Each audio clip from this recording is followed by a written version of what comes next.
could you just introduce yourself and say exactly what you do and where you do it? Because that's interesting as well. Yeah, thank you, Chris. So my name is Flora Russo. I am 38 and I am originally from Italy, but I moved to London 7 years ago. I am a property investor and a sourcing agent as well. I buy and source in the northeast of the country, of the UK. So Teesside, Tyne and Wear and County Durham. Have you ever been asked to source in other parts of the country? Yes. And your answer is always? I think I'm specialized in the northeast now. So people recognize me because I'm based there and people come to me because of that. So it works so well for me in terms of numbers, in terms of stock, and I've created, good teams up there, and it's not the right time for me to change area yet. I think an interesting thing about the northeast as well, because everybody talks about the northeast as if it's all one big housing estate or something. Yes. So I was born in the northeast. I've got family that live in the northeast, so I know it quite well. But have you seen, have you changed the towns that you focus on? Have you gone from, say, Sunderland to Hartlepool to Seaham to Durham? And, have you seen the emphasis change within the northeast as well? Yeah, definitely. So the first area that I actually chose was Newcastle. But then, after doing a little bit of desktop researches, I went up there and the numbers were not really working for me, the way I do invest. So I had to move actually to Sunderland. You just mentioned it. And then because the sourcing business started growing as well, I had to expand the areas. So I actually now cover 9 different areas in the Northeast, and everyone is specific to a certain strategy. Actually, what happened naturally, because I need more stock. So for that reason, I had to spread out. And it's actually great because, I acquire more knowledge as well. So I know exactly where to buy, where not to buy. And I got my power team in every single city or town. So it's really good. So in terms of the number of deals that you have on the go at any one time, we just had a chat about you coming back from holiday early and not expecting to be working right now. Yeah. But in a normal period of time, how many deals have you got on the go? Well, I'll give you an example. I actually sourced 8 deals while I was on holiday in South America. So I managed to put together a team of people who can actually help me to run my business when I'm not in the country. And that was actually one of my goals for last year, putting this system and process together in order to have continuity in the business also when I'm not here. Yeah. So I sourced 8 deals in 2.5 months when I was in South America. And I came back, I had 4 on the table. I sourced 2 in 24 hours and I got 2 to go. So I would say an average of 5-6 deals a month, probably. I know you started off just by sourcing those deals on, but obviously you've got refurbishment teams as well now. Right. So... I got four teams at the moment. Right. Yeah. Okay. Because I buy for myself as well. So, we need more people on board. Yeah. What do you think has happened to your competitors, or what have you seen happen to your competitors during this lockdown and how it's affected them? Have you seen people that operate in the same sort of area as you sort of fall back a little bit? Have you seen less competition for deals? How have you noticed it? During the lockdown, it's a bit tricky to get new deals, but just because in the Northeast, the majority of the estate agents are just closed. So they don't do viewings at all, despite they could, if the property is empty and, respecting the social distancing, they just don't do that. So the way we got these deals accepted is that because some of them are direct to vendors, so we're pushing more that way, and some others are offers that we are reviewing. So properties that we viewed in the past and we went back, and offer on them again and negotiate a bit better. I'm not sure about competition, about what my competitors are doing. I believe they are focusing a bit more on the direct to vendors as well. Mm-hmm. I can't really see that much going on because it depends on your clients' database as well. I've spoken to my active clients and the majority of them are still keen on buying now, although this situation. So maybe, other sourcing agents are in a different situation. The clients prefer to hold on their cash. Yeah. So for that reason, maybe they're not generating enough business at the moment. So when the estate agents come back to you and they say, actually, we're just going to close down, we're going to furlough all of our staff, we're going to reduce our costs, and we're going to basically hibernate for the next couple of months until this all blows over.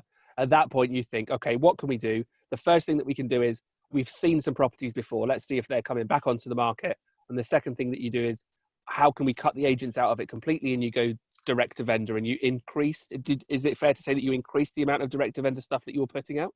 We are doing some more marketing, direct to vendor marketing, yes. Right. Okay. So in terms of the actual leads that are coming through to you and the properties that you're taking on board, would you say there's been any significant difference between now and 3-4 months ago?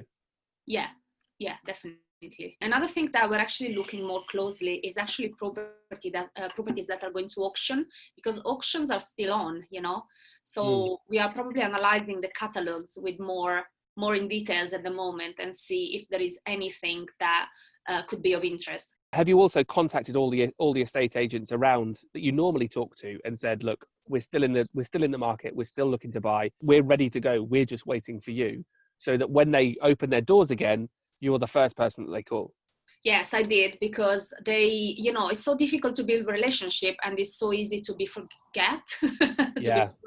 So I did that. Instead of sending emails, I actually pick up the phone and called all of them, to let them know that I'm still on the market, I'm still looking. And actually, one of them told me that she sold 9 properties in the last month.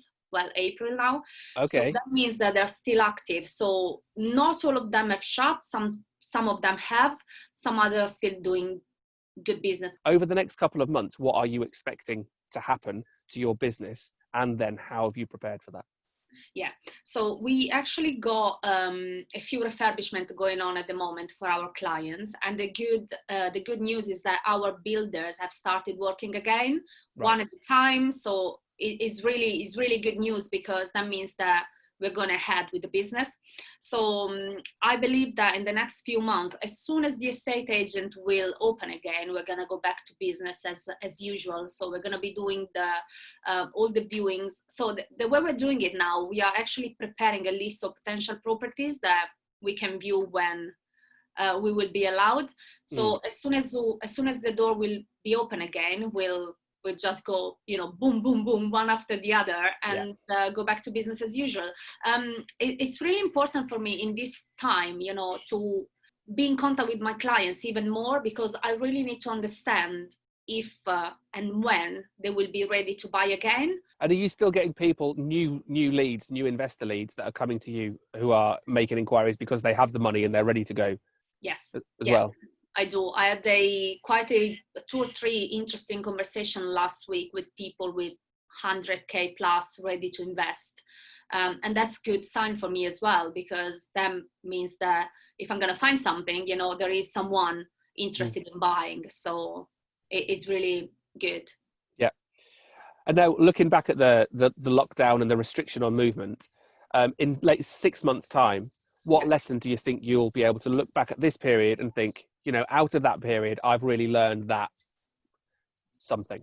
I think I'm really learning the importance of relationship during this lockdown, and how important it is to have a systemized business. I know I said this already, but I think is key, So I'm actually taking this time to review what did go well, what did go wrong, how can change things to improve in the business, how can I change my proposition. I'm asking clients for feedback. That is really important, because that helps me to improve, and do things better. And building that relationship that sometimes when you are absorbed and immersed by your routine and your work life, you don't really have time to dedicate to.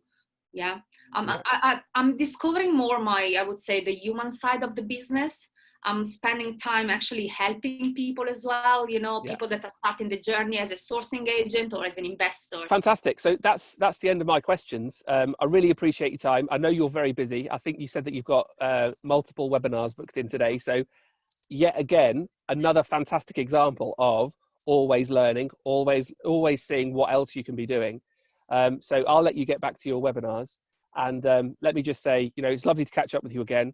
If ever you need anything from me, then by all means, get in touch, and I'll be happy to help you out with anything. Thank you, Chris. Likewise. Thank you. Have a great day and speak soon. Okay. Thanks very much. See you. Bye-bye. Bye-bye.